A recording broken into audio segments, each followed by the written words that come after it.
Most of us have a someday, a project, a change, a version of ourselves we keep postponing until we feel more ready, more confident, or a little bit less afraid. Kim Payne has built her work around what happens when we stop waiting for someday and choose to act with courage. She's a keynote speaker, a business mentor, and the host of the Courageous Me podcast. She's your go-getter for real stories and practical tips to add more courage to your everyday life. And today is a first for both of us. After more than 140 episodes of Courageous Me, where Kim has been the one asking the questions, I'm turning the mic back on her, and she is the guest today. This is a special collaboration between Courageous Me, Kim, and myself at Flourish After 50, and you'll find this episode on both of our podcast feeds because it's a conversation that sits right at the intersection of courage, midlife, and what it means to write your next chapter on your terms. Through decades of business, finance, and personal development, Kim has helped bolder steps in their careers and in their lives. And now she's captured those lessons in her book, Courageous Me, the courage to turn someday into today. In this conversation, we're going to talk all about her own courageous path to this point, what she discovered about courage through the writing process, and the simple, tangible things you can try if you're ready to move one of your somedays into motion. Okay, let's dig in. Kim, welcome to Flourish After 50. Well, Sue, I'm so excited. And as you said, I'm not used to being on this side of the microphone. I'm used to being in your seat. So a very interesting experience so far. So yeah, it should be good. Well, I'm very grateful that you agreed to this little collaboration because I have been a guest on your podcast, and which I really appreciated the opportunity to talk about my experience of courage. And I'm really looking forward to hearing about yours today. So before we dive into talking about the book, I want to begin with your questions. You start each of your podcasts with 2 signature questions. Let's start there. So first of all, why are you excited to talk to me today about courage? Oh, Sue, courage has become my lifeblood. So to have a conversation with you, and I'm normally, like I said, the one on the other side of the fence, to have this conversation, to talk about something that I feel so deeply passionate about, that it is the work that I do every day now. And it lights me up because I believe that courage has been sold to us as the big stuff, the scary stuff, the risk taking, threaten your life kind of go for it stuff. And yet through all of my journey in this space, the research, the writing the book, the podcast, what I've found is that courage is actually being able to go inside, to tune into your heart, to listen to what it says and to live from that place. And often that is way harder than jumping, out of an airplane or climbing up a crazy mountain. So to talk about it, to get it out there into more people's lives so that they can see how courage could actually be the thing that sets them off on a journey maybe they weren't expecting. That just, where do we stop? So who's not going to be where do we start? Okay. So when is a moment in your life, and it doesn't matter whether it's personal or professional, when you've really had to reach in and find some courage? In all honesty, it's got to be this book, because for 15 years, Sue, wanted to write a book. And over the years, I toyed with it. I didn't know what I wanted to write. I'd started many, many times. I'd done many book writing courses. And when we got closer to the book being published, I completely freaked out. Like I froze, and I went into that spiral of perfectionism, which is something that I do talk about in the book, that I've been a chronic perfectionist, people pleaser for most of my life. And I got to the point where as it got closer and we were getting near the end of the editing phase, and every time I would sit down to review a section or review a chapter, I would rewrite it and redo it and re-edit it because it was never, ever going to be right. And the editor actually said to me at one point, I'm banning you from the Google Doc because we were doing it in a Google Doc. She said, I'm actually closing it off. You've got no more access. And that was because I was so nervous, and the fear of who am I to write a book? Who's going to read this? What if people judge me was so intense. I thought, I can't do it. And while it stays in editing, it doesn't come out into the real world. So that sign, and my behavior shows that this is probably one of the most courageous things I've ever done. And it's only been in the world for, well, a week today. And yeah, I've got all the feels, Sue. Definitely got the feels. Well, I know from some of the social media that it's being really well received. So I'm hope that sort of feeds your confidence about the incredible job that you've done in creating this book. But for those of you who don't know you, can you tell us a bit about yourself and the journey that brought you to this point in your work and life?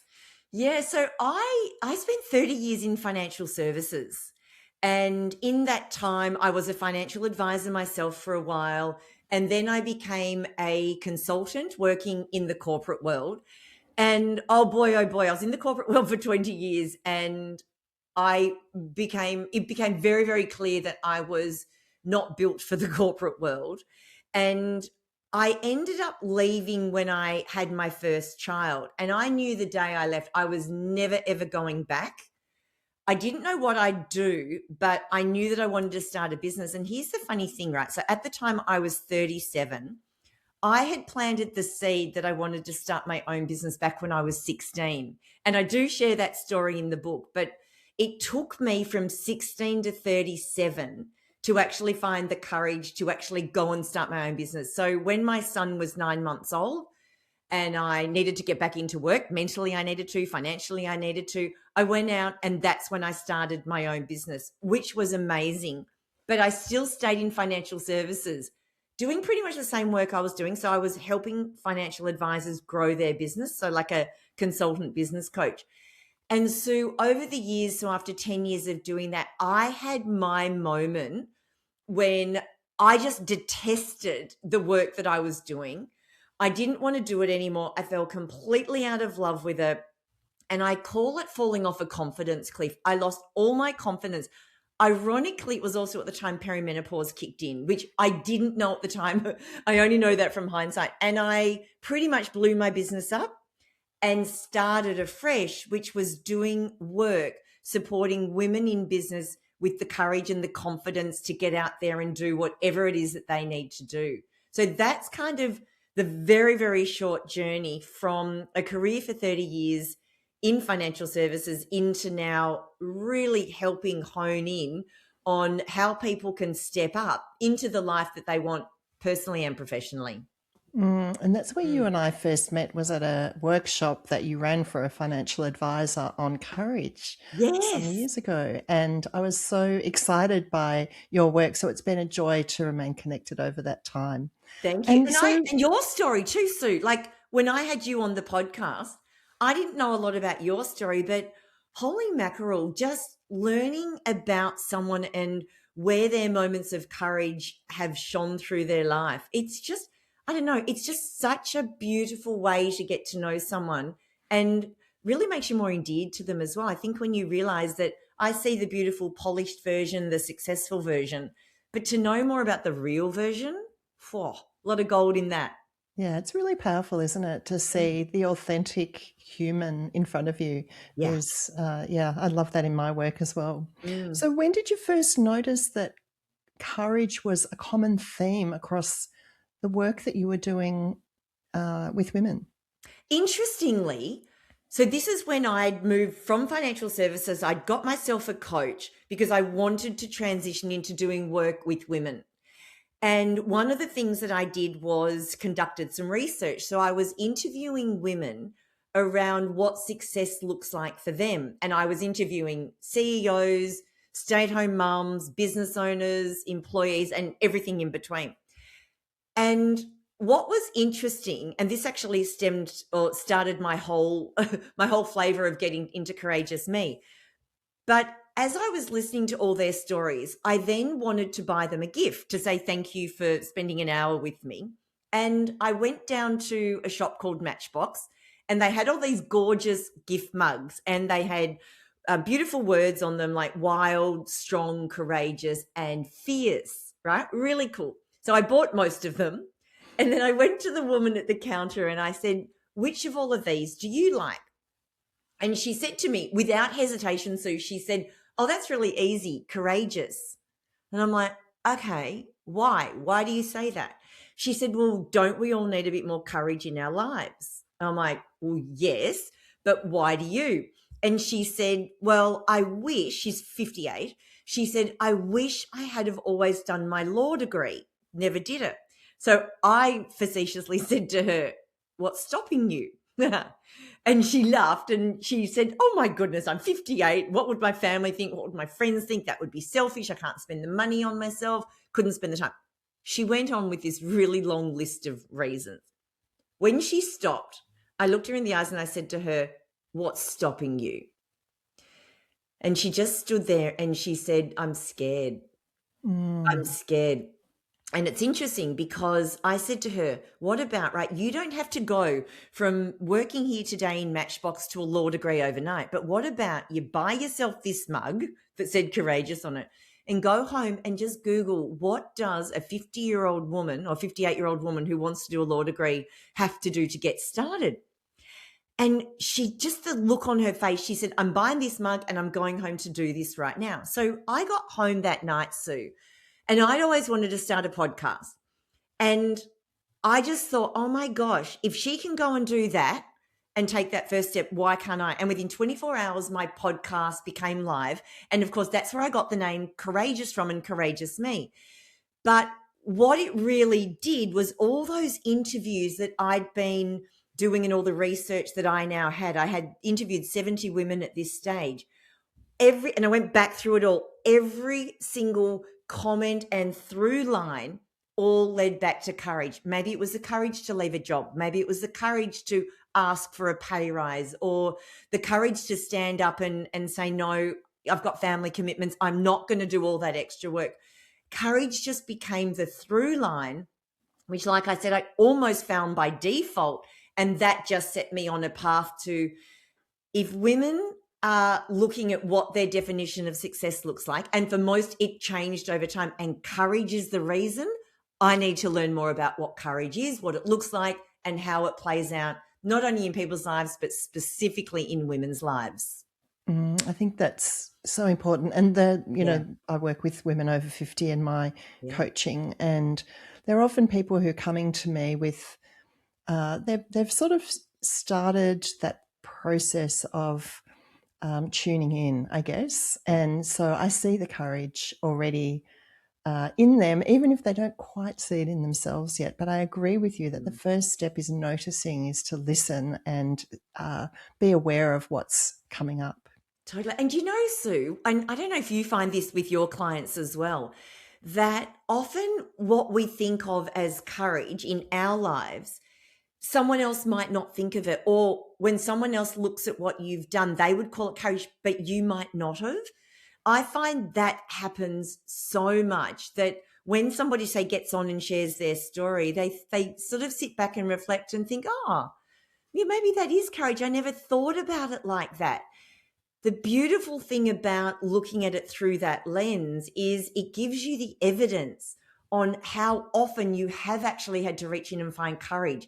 And that is the most beautiful motivator for what you next need to do, where you do need to reach in and find some courage. So I don't know if you find that as well with coaching your women.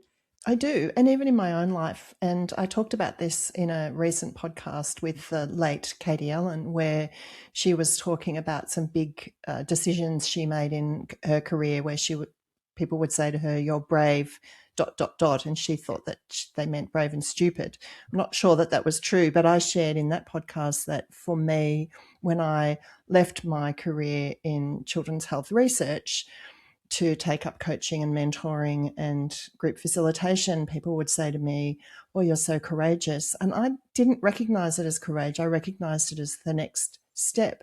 And in hindsight, and a little bit in listening to you today, I'm recognizing that the courage kicked in much earlier than at the point where I was telling people about the change and making the change. Yeah. So if someone had said to me 2 years earlier, "You're really courageous to think about leaving this career and starting something new," I would have said, yeah, and scared and all of those things. But by the time Yeah. I made it happen, the courage was had taken back seat, Yeah, if that makes totally. sense. It completely makes sense. And this is the whole thing though, Sue, is that the courage comes when you take the action. I get a lot of people say to me, "Oh, I need to wait till I find the courage." It's like, no. It's the other way around. You need to take the action. And then what you realize is in doing that the courage was there. It's always there. You know, think about it when you're driving along in the car. It's either in the front seat or the back seat. It doesn't matter which seat, but it's actually always with you on the journey. It's whether you choose to let it right up front and take the action, or whether you keep it in the back seat and keep it quiet. Always a choice. So yeah, it's interesting. Upon reflection, we often go, "Huh, yeah, that was courageous." Yeah, when you put it that way, it was. Yeah, and from those experiences, we know then that we can do it, and that we build up these sort of knowledge and skill assets that we can pull out again at another time when we're facing big decisions and changes. I love that about human beings. You've become over time, you talked about that 70 people that you interviewed, and now you've done, well over 140 podcast interviews. And so you've heard lots of stories, and I know that you've read a lot on the topic, and now you've published a book yourself. What do you think that for women over 50, there's something different about courage that shows up compared to perhaps when we're in our 20s or 30s? Oh gosh, yes, absolutely. I think when you're in your 20s and 30s, courage is more external and extrinsic. It's about the accolades and the success and the what do I look like? How do people perceive me? All of that plays a really big role. So courage is often around performance and achievement and striving and outer appearances. I think when you hit midlife, and this has been my experience, not only personally, but through all my research, you suddenly get to a point where it becomes very internal and intrinsic. And the courage you've got to do to go in and to really look at what's important to you, what matters to you. And as I say, my definition of courage nowadays is tuning into your heart, listening to it, and living and speaking and showing up from that place. And that is a much harder place to do it from, because that's real. That's the courage I find that women, as we get older, we've got to tap into that, which looks very different to when we were younger. And when I was doing the research, Sue, and I was asking about whether women's definition of success had changed over time, it was almost, I can't remember the statistic off the top of my head, but it was something like 84% of women said, yeah, it has changed. And for exactly this reason, it's moved away from the outer, the performance, the achievement, the look at me, to an inner peace, an inner contentment with who I am, how I'm showing up, an alignment between what's going on in my heart and the world that I'm living. But to step into that, that's where the real courage takes place. And that's where a lot of women find it hard to do that, because one, it means that it might look differently to how it's been before, or two, it ruffles other people's feathers. Well, that's another story. But I definitely think that how courage shows up does change as we age, particularly in women and the hormonal changes that we go through. And yeah, absolutely spot on. Do you find that as well with the Oh, women you coach? absolutely. I do. And I think it has something to do with the way that we see women over 50 as a society, and the sort of expectations that we have, that we internalize as women. Yeah. And also, if I think about my mother and the life she led, it's very different to me. So the world's changed. We have more opportunities, and there are more possibilities available to us. And there aren't the same guideposts or role models, which is actually why I started this Flourish After 50 podcast, because I thought we needed more stories of all of those possibilities that women can pursue after 50. So without Mm, those role models, and without concrete examples from our own lives, and with those external pressures about how to live, I think it's a really different task yeah. to find the things that matter most to us. I think it's a time in our lives when we have more time. Some of those things that we've been responsible for in terms of getting careers started, in terms of looking after children and perhaps aging parents, there are things that change in our lives. We do have more time, and therefore the opportunities for doing something radically different is present in a way that perhaps it's not at other stages of our lives. That's so interesting too. This is something I found, and it sounds like you found it too, that you get to a point when, and part of it, I know that there is the science around the hormones, which that kind of nurturing, looking after everybody else hormone in the estrogen starts getting lower. So we start to not care less, but not put all of our focus on everyone else. And we start to think about ourselves. And I ask so many women as they're getting kind of to midlife and beyond, what do you want? Like, what is important to you? And they can't answer the question.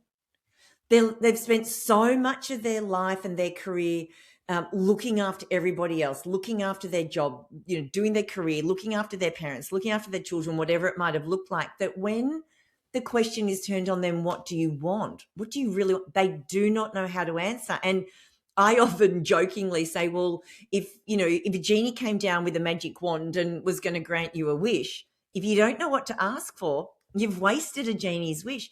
It's a really hard question, but it's one that I think as we get on, and this takes courage to even think about, well, what do I want? And for some women, Sue, they're in work that they need to stay in for financial reasons or because they think it's all that they can do, it's all they know. For some of them, it might be not even about changing work. It might be just going and doing something that you used to love for yourself. So I've had a lot of women go and take up singing lessons or go and start a sport or go to dance class. And it's interesting that by doing that one thing for them that they thought was maybe too late for them to do, the ripple effect it then has across the rest of their lives. And they go, the joy, the satisfaction, the, oh my goodness, I can do it kind of vibe, then has a ripple effect. And they start making other decisions across their life. But it sometimes is something as simple as that I've found, getting the courage to do it, fruit. It's such a flow-on effect, and it's absolutely beautiful to see what actually can change in someone's life at any age. I love that. I've got a quote on my desk, which I've been looking over at while you're talking, which is from William Wordsworth. And it is, to begin, begin. And that's how simple it is. And complex, of course, and for all the reasons that you've been talking about. But starting somewhere is the antidote to that complexity, I think. Yeah, totally. And there's Stephen Covey's 7 Habits of Highly Effective People. And the second habit, I think it's the second one, is begin with the end in mind.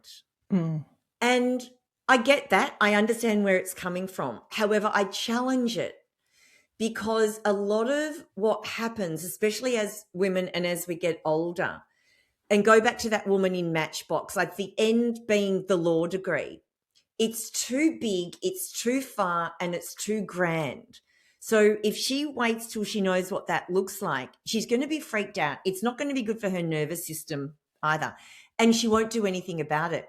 So I've kind of flipped it to say begin with the start in mind, which means just get to the start point. Don't worry about having it all figured out. Don't worry about that, every T crossed and every I dotted. Just do something that takes you one step towards that thing that you want. Because this is a really cool story. I had a woman who was 60 and she'd been recommended to talk to me about potential coaching. So she had a full-time job. She was a senior school teacher in a large private school. And she had this idea of a business that she wanted to start. And she'd been toying with this idea for a number of years. So we get on this call. She tells me all about it and sounds great. So my classic comment to her is, great, what's stopping you? And again, she's kind of like, did you not hear anything I said? Like, I'm 60. I've been in this job all my life. I don't know anything else. What if it fails? What if people laugh at me? What if I then can't go back and get a job? All of this. Then I asked her, what's stopping you? And like always comes up, she said, I'm scared. Here's the clencher though. I then said to her, if you don't even give this business a go, and I don't mean quit your job and give it a go, just on the sidelines, give it a go. If you don't do that, how would you feel? And she sat there, and the word that came out of her mouth instantly was devastated. That moment, I didn't need to say anything else, Sue. That moment for her was the turning point that made her, after our call, go and take some action towards that business that she talked about, right? And we did talk about what that looked like. She went and did that. This is the cool part. She didn't end up starting that business, but by taking that action, by getting to the start line, a whole nother business idea came about, something that just, to her core excited her. And she's now at a point where I think she's almost about to leave her full-time job to go and run that business full-time. That would never, ever have even come to the surface had she not at least taken the action and got to the start line. So that for me was such a pivotal moment in the whole concept of begin with the start in mind, which means just get started, just do one thing, get yourself to the start line. Because how often have we thought we'd figured everything out, and along the way we've evolved, things have changed, and what we thought we were heading towards has now morphed into something that we might not have ever thought about. So that for me, and you saying that too, about really just doing something, getting started, get to the start line, really, really big thing that I've witnessed in most journeys where people have ended up doing something they love or found out what they wanted. They just started somewhere.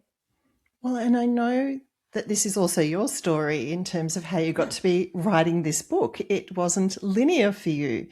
Can you just share a little bit about what the moment was when you decided to write a book about courage and move from having conversations and podcast interviews about it into actually writing a book? Interesting. So 12 months prior, so a year ago, I had written a book and I'd submitted 80,000 words to my editor. The book was called Valuable, and it was all about being more valuable, more in a business context, so at work. So I'd spent 30 years in financial services. I'd been a business coach and done all of that. So a lot of the book was about that. And I'd been writing that book, Sue, on and off for about 5 or 6 years. I submitted it to the editor. She did a manuscript review, came back with all the feedback, and we had a couple of meetings about it. And then I did nothing. Like, I'm talking nothing. I sat on it.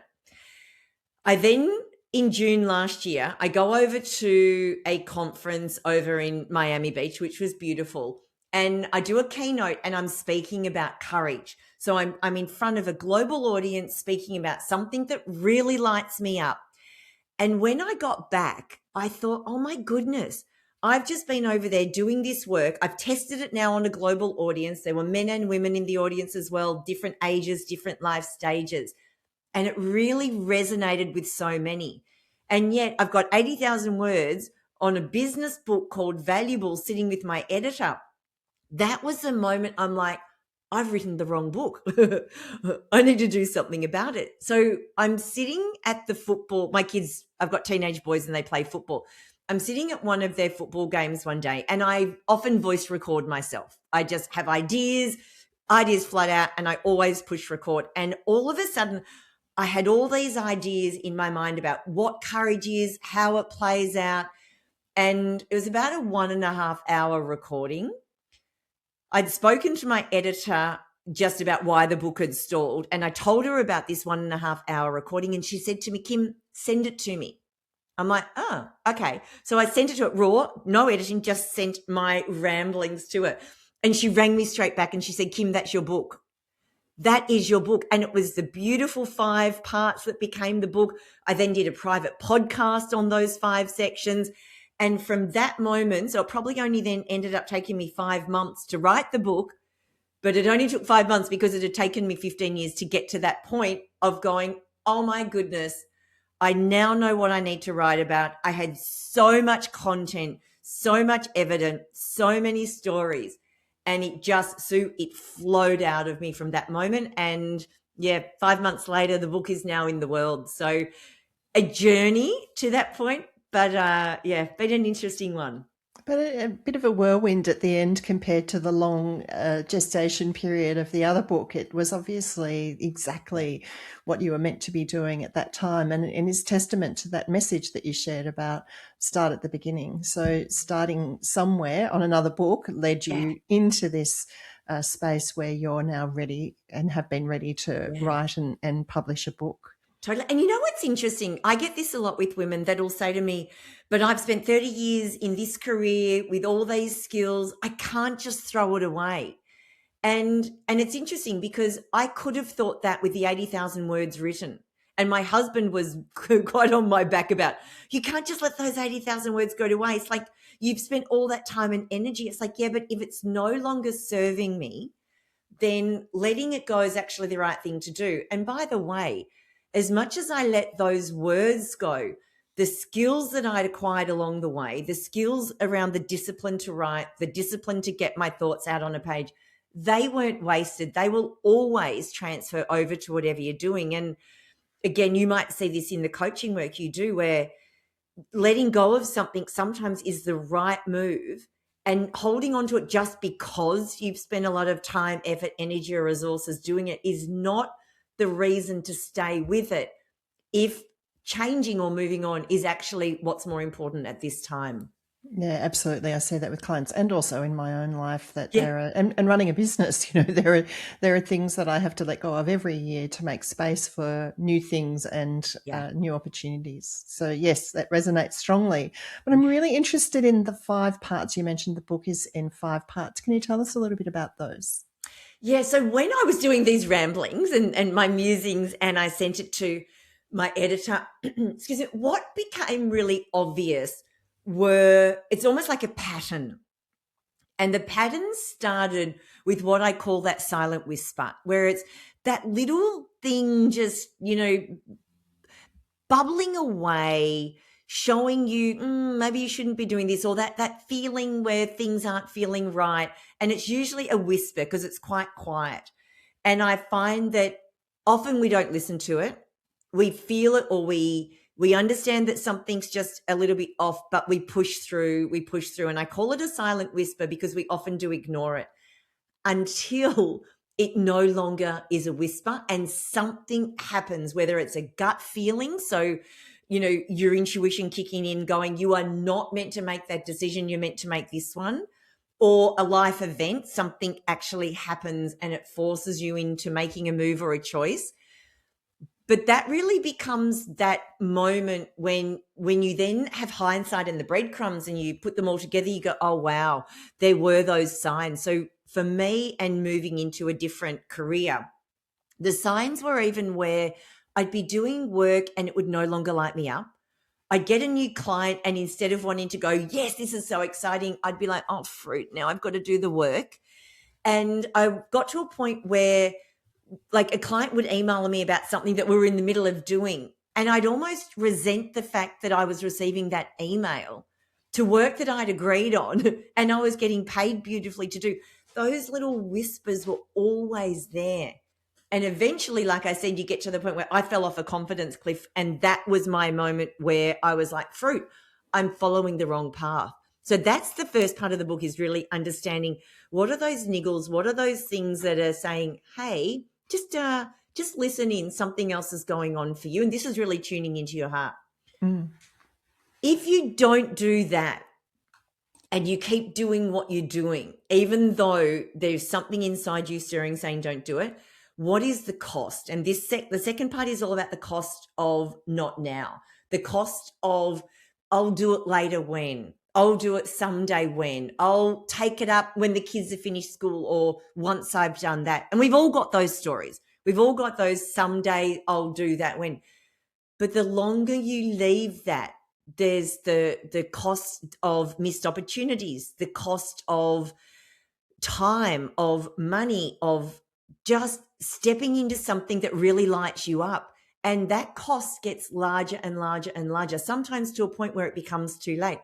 And an example, a simple example for me was I played softball as a young girl, loved it, but I always wanted to play baseball. Baseball wasn't offered when I was a girl growing up in the 70s and 80s. So as an adult, I'd wanted to play, and I interviewed a woman for a job, and it was amazing. And at the end of her CV, when it says what she does outside of work, she played women's baseball. So I said to her, I was 47 at the time, Sue, and I said to her, tell me about the baseball. And she did. And she said to me, Kim, we're opening for new players. Why don't you come along? We've got a tryout next weekend. Come along and see what you think. Oh my goodness. I'm like, oh my gosh, no. I can't. I've got kids. I've got sport. I've got not fit enough. I haven't thrown a ball since I was 13 or 14. I cannot do this. Then I took my own medicine. I was 47, about to turn 48. I was going to do it next year. However, how much longer was I going to say, I want to play baseball? I was then going to be older, so my body physically, I was going to be another year older. And the regret as each year went by that I wasn't doing something, it was actually getting bigger and bigger and louder. So I ended up ringing the coach, going down, went for the tryouts, made the team, and I played 3 seasons of baseball. I wish, and this is what I mean by the cost of now, I wish I had have started sooner, because I had to retire after 3 seasons because of injury, not age, and because that was my body was older. I wish I had have started when my body was a bit younger. So the whole second part is on the cost of not now. The third part is around what I call the inconvenient truth. And this is about the fact that courage usually, comes to you, or that whisper comes to you at a point in time when it's really inconvenient.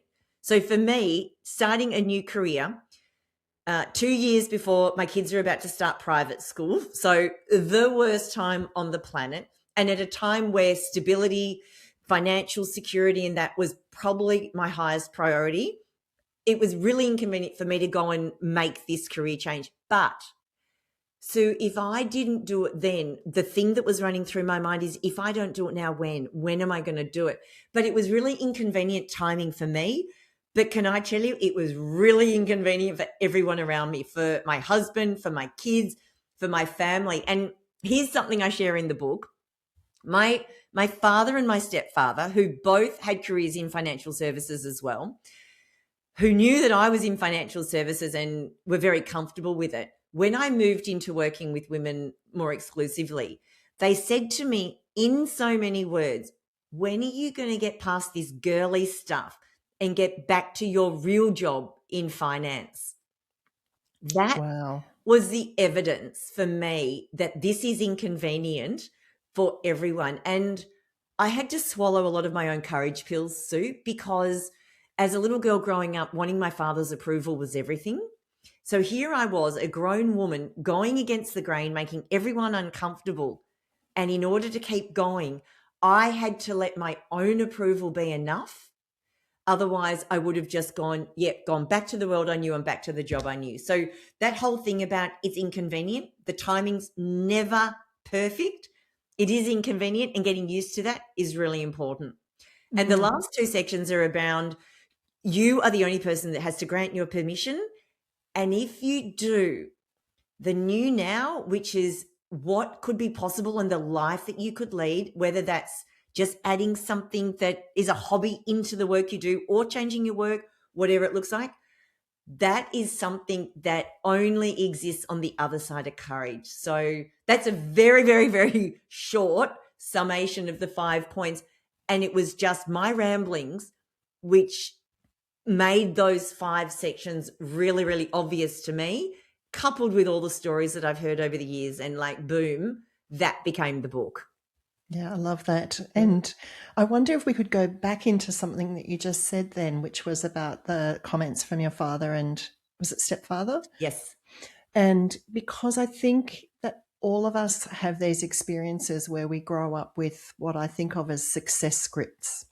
So messages in that we take in from a young age about what success looks like, and the opportunity, particularly for women over 50, is to rewrite those success scripts, to become aware of them. Yeah. And you were fortunate / unfortunate to have those really held up right in front of your face, so you couldn't not know what that script was that others held for you, and recognize where they sit in us and what it is that needs to change about that. And I see client after client struggling with kind of that sort of process of rewriting what success looks like for them now. And so to hear your experience, I think is really helpful. And this book is going to be very helpful for women from that perspective. So that part of your book that's about the inconvenient truth, I'm interested to know a little bit more about that. Yeah, so this whole rewriting my definition of success and moving away from the approval of my father, which was something that I not knowingly struggled with all my life. My parents split when I was 3, and I lived with my mum and had weekends with my dad. And my dad was very, very successful in financial services, ran his own business, and was quite an icon in the industry. So not only had I grown up with wanting his approval as a little girl, I also secretly was seeking it because he'd been such an icon in the industry. And here I was in the same industry and following in his footsteps to a degree. That was a massive thing for me to move away from. And it took all the courage I could possibly muster up, although I wouldn't have called it courage at the time. But there was something burning inside me. And when I started even sharing about the fact that I was moving out of financial services, and it wasn't a definitive, this is where I am and this is what I'm going to be doing, it kind of started morphing into that. And every time I'd see my dad or I'd speak to him and he would start questioning, what are you doing? What are you doing? And when I would tell him what I was doing and he would say, what's going on with you? You know, you need to be doing this and you need to be out there earning money and you've got all this experience and you need to keep following it. And I heard that and I've done a lot of inner work, Sue, but I had to not let that voice be louder than the desire for me to follow what was true for me and was true in my heart, even though it was going against the grain of his expectation, of society's expectation around success and around, he wasn't approving. And I had to be comfortable enough to keep going without his approval. And that wasn't easy. And actually I had my book launch last week and my best friend got up on stage and one of the questions she asked me, and I can share this now because it's in the past, she said, what section or what part of the book did you have the most resistance to sharing? And this is all part of the inconvenient truth. And it was one paragraph only where I had a conversation with my dad only about 18 months ago. And he'd made a decision in his life. He's an 86-year-old guy now. And he made a decision that I didn't think was in his best interest. I was 53 at the time. I didn't think it was in his best interest. And he knew that something was up and that something wasn't floating with me. And when he asked me what it was, Sue, I couldn't talk.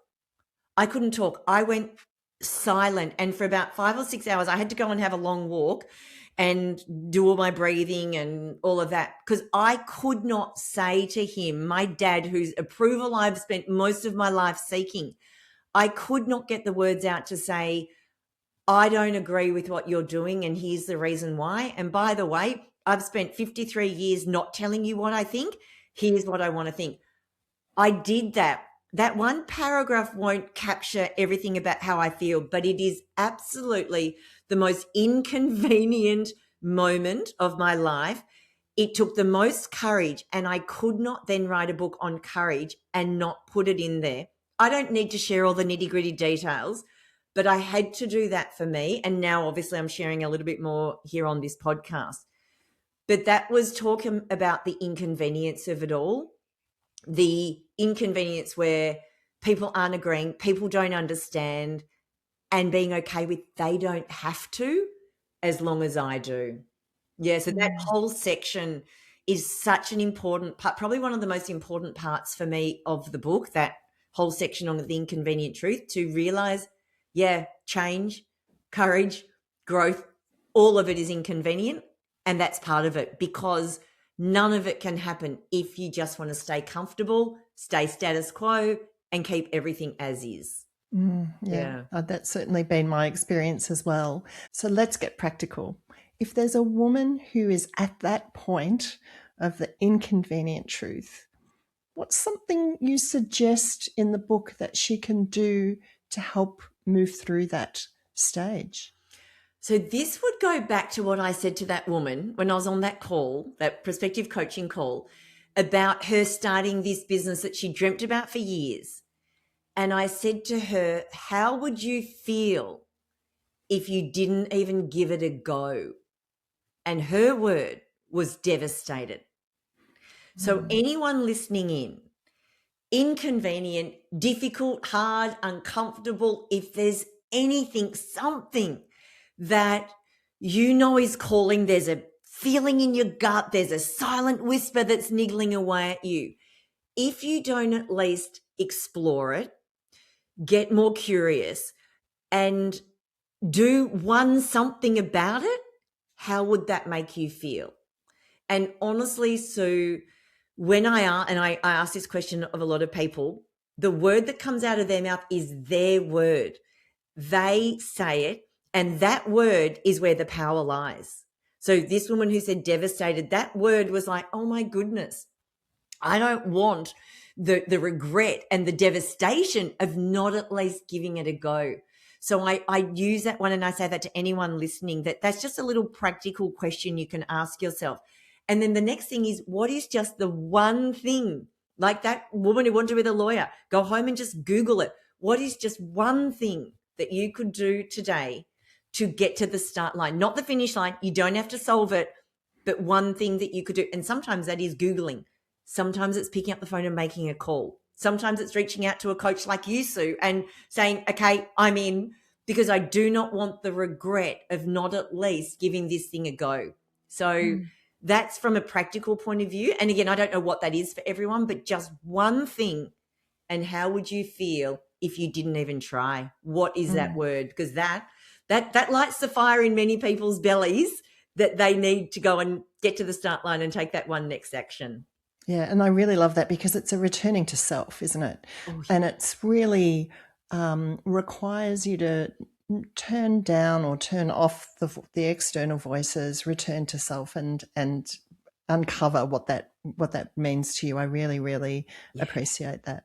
Yeah. So the reward on the other side of courage, so turning the someday into today, you've just reached that other side with your book being published last week. Can you tell us a little bit about the reward as a point of encouragement for anyone who's on the brink of stepping into a new direction for themselves? It's so interesting, and I don't know if this is on YouTube as well, but I'm right now shaking a pink cheerleader pom-pom. Women particularly, we don't celebrate ourselves enough, and we don't celebrate the milestones or the achievements, even the small ones, let alone the big ones. 15 years ago, I said, someday I'll write a book. The other night, I'm standing on stage, and my someday had turned into a 2-day. And do you know what? And I had everybody in the audience. We had 120 people in the audience, and I'd given them all these pink pom-poms. And I stood there and I just shook this pom-pom and said, I'm pomming myself, because today I turn a someday into today. And that feeling was one of the most surreal, beautiful moments of, if I can do this, so can you. And I'm so proud that I did it. And I think of the little Kim that would have been that little girl growing up. And I never thought I'd be an author, because I was really bad at English at school and I hated it. I was a math science nerd. So to stand on that stage and to say, yeah, today my dream of being an author has come true. It was surreal for the achievement, but also for the moment of afterwards when I was signing the books and people saying to me, that stirred something in me. That gave me the inspirational, like I said, the fire up the belly to go and do that one thing I need to do. That moment for me, and then all the feedback I've been getting, not even about the book, but about what that sparked in someone else. Like a couple of people have gone and signed up to dance class. One woman's gone and signed up to drama class. Another woman's gone and signed up to doing some photo framing. Like it's beautiful. And so to think that if I'm role modeling the behavior that I want others to follow, to think that I did that, yeah, I'm palming myself, Sue, because I think that we don't do enough of that and we don't do it enough for others. And if I can do that, it's not ego. This is genuine, heartfelt. If I can do it, so can you. Yeah. And if you're watching this on YouTube, you might see that I welled up as you were saying all of that. I feel so moved by your story and the honesty in which you're sharing with us. And I wish I'd had the memo for the pink pom-poms, because I'd be shaking them pretty hard right now and just congratulating you on your incredible achievement in putting the book into the world. And I think what's really beautiful about what you just said is that there's personal achievement in that. You wrote a book and it's there, but you're also really enjoying the impact of that achievement on others. So it's win, tick, tick, tick, win, win, win. Absolutely. And I mean, it has to be win-win, right? Because otherwise we're either being selfless or selfish. But when it can be both, and to think that my act and my courage inspires someone else to go and do their thing, it's a ripple effect. I often say that courage is contagious. And you see one person do one thing that inspires someone else to do another thing. And if I can just ask, I had a number of the episodes that are in my book. The women who had done those podcast episodes were actually on stage at the book launch. And one of them was actually the founder of Born to Boogie Dance Connection. So I took up dancing at 47 and did 6 seasons of Born to Boogie. Her story is so interesting because she nearly didn't start Born to Boogie, because when she was a little girl, there was an incident in the playground that made her think that people didn't like her. And you've got to read the book to find out, so I don't do spoiler alert. But by her starting Born to Boogie, years and years later, I sign up at 47. The same day I signed up for the class, another girl signed up. She's a book editor. And I said to her that day, I'm going to write a book one day and you can edit it. That was the woman who did edit my book. And so when this woman, Tennille from Born to Boogie, was up on stage sharing, she had this moment where she thought, oh my goodness, me starting that dance school all those years ago led you two to meeting each other, to Kim's book coming to life with Ruth being the editor. None of that would have happened if I didn't start that back then. And that moment where, and I get goosebumps even sharing this, that moment of the contagion. So how contagious it is when you see the ripple effect when you do something, because you never know who's watching, but when you do something and then inspires someone else and on it goes. That, Sue, that to me is just living from a place within your heart that you can't replicate. That love, that joy, bliss of it, perfect. Yeah. Yes. Joyful, absolutely joyful. Yeah. So now before we finish today, I'm curious to know at this stage, so you're now in your 50s and you've had this most significant achievement. Is there something new on your someday list that you're hoping to begin work on? So I only got into this line of work a few years ago, even though it's been a lifetime. And I often say I'm just getting started. Like I'm just getting started. I'm 54, but this is the beginning of me. I want courage and this whole dispelling the myth of it being, risk-taking and life-threatening to tuning into your heart. I want it to go global. I want to infect people around the world. I want to be speaking on more global stages and getting this message. I want to get it into the schools, into younger girls, so that that they can see, although they've got to live their own experience, that they can see what can be possible when you do reach in and find some courage. So for me, Sue, it's now taking what I've done and amplifying it, and that scares the bejesus out of me. I'll be honest. I've got to muster up a whole lot of courage, but this lights me up from within so much. So that's my really big thing from now, is to just get out there and spread the word and let it go courageous, and to do more dancing, and to do on my bucket list is to do some private dance classes with a dance teacher, kind of like Dancing with the Stars, but to do it in Italy. Oh my goodness. Yeah. I wasn't expecting the Italy bit at the end there. That's fabulous. Yeah. What a wonderful my next Sunday. Yeah. I love that. But in the meantime, it's getting this message to a broader audience on a larger scale, and seeing the ripple effect of everybody else tuning into their hearts, and what that can do for so many lives. Yeah. Well, I will be watching on from the sidelines, Kim, and cheering you on as you embrace that next venture. But before we finish, one more question. I'm curious to know, what's one thing you would like to change about the way society sees women over 50? Oh, we can't necessarily change society. What I would like to see is women over 50 seeing this as a new era for themselves to step up into more of who they want to be, regardless of what society thinks or how they judge. And, you know, my mum's in her late 70s, and she's struggled over the years with feeling invisible, which a lot of us do as we get into this stage. And I read a little while ago, Sue, about someone who said, but isn't that amazing to be a little bit more invisible to society?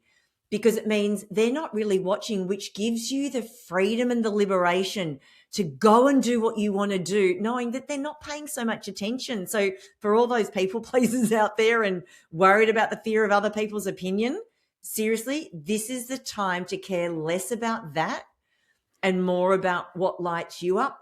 And so what if they're not watching? Do it, because the most important person that you can satisfy is you. And stepping into this stage, I've never felt more excited. Like I say, I'm just beginning, and I'm 54. Anyone listening in, like I said, we can't change society, but you can change how you view getting out there and doing what you want to do, and give it a go, because the only person you'll let down otherwise is yourself, and you don't know who's watching. So just be aware of that. Others are watching, children, peers, friends, so many are watching. So that would be my take on that. What about you though, Sue? What would be your advice? I absolutely agree with you about acting from, being aware of and acting from the things that matter to us now, and caring less about what others think. And, to take a personal perspective, I would say I'm a lot like you in terms of perfectionism and people pleasing. And, so they do say that we take on the work that is, of the service, being of service to others on the things that are also the issues that you're working on for yourself.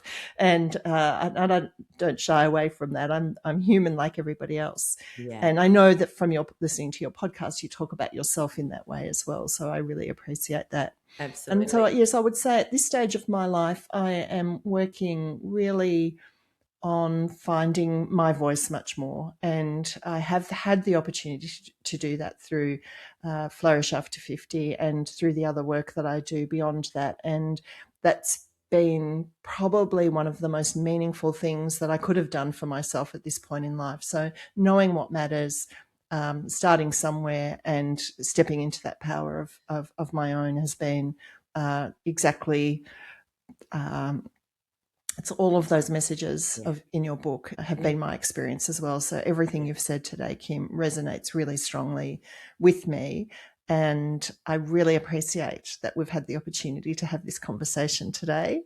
And yes, I will be cheering on from the sidelines, as I'm sure will be, you've got your pom-poms out, that's fabulous, as I'm sure will be the community of Kim Payne, as well as now the Flourish After 50 community, who are being introduced to you today, and I'm sure will love you as much as I do. So thanks for joining me today, Kim. Sue, my absolute pleasure. And what a role model you are for not only the work you do, but for women in their 50s. And I mean, even the name Flourish After 50, this really is the upgrade in life, and it's here for the taking to make the most of. So thank you. And I can't wait to doing so much more with you and just hanging out with you, because I always feel inspired after speaking with you. So thank you for having me. Thank you, Kim. Thanks for listening to Flourish After 50. If today's conversation resonated and you're ready to take the next step, you can work with me one-on-one as your coach, join my 6-week Life on Your Terms program, or be part of a monthly discussion group where we get deeper into some of the topics on this podcast, the Flourish After 50 Circle. You'll find the details in the show notes. I'd also love your support. Follow the show on your favourite podcast app, share this episode with a friend, and leave a review. It helps more women discover Flourish After 50 and start their own journey towards what's next. Thank you for listening and for giving yourself the space to be curious about all the possibilities that lie ahead for you. This episode was recorded on the lands of the Wurundjeri people of the Kulin Nation, and I pay my respects to elders past and present.